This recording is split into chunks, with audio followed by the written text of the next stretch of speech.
The wind howled through the dense trees, and the moon cast eerie shadows on the forest floor. Sarah and her friends had rented an old cabin deep in the woods for the weekend, hoping for a peaceful escape from the city. But as night fell, the peacefulness turned into something far more sinister. The cabin was old, its wooden floors creaking with every step. The fireplace crackled, but it did little to warm the growing sense of unease that had settled in the room. The group huddled around the table, playing cards and trying to ignore the strange noises coming from outside. "What was that?" Mark asked, his voice tense. Everyone paused, listening. There was again a soft, scraping sound, like something being dragged across the porch.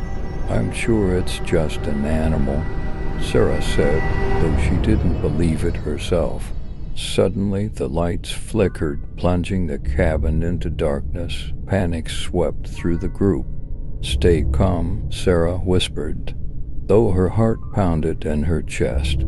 She fumbled for her phone, but there was no signal. The only light came from the dim glow of the dying fire. Then they heard the sound of footsteps outside, slow and deliberate, circling the cabin. Everyone froze. The sound moved closer, then stopped at the front door. A knock, soft at first, then louder, echoed through the room. "Who's there?" Mark called out, but no one answered. The door creaked open, though no one had touched it. A gust of cold air blew through the cabin, extinguishing the fire completely.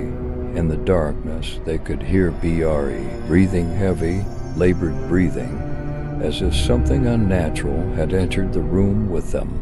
"Run!" Sarah screamed, but it was too late. The door slammed shut, trapping them inside with whatever had come in from the woods. The last thing Sarah saw before the darkness swallowed her was a pair of glowing eyes watching from the corner of the room.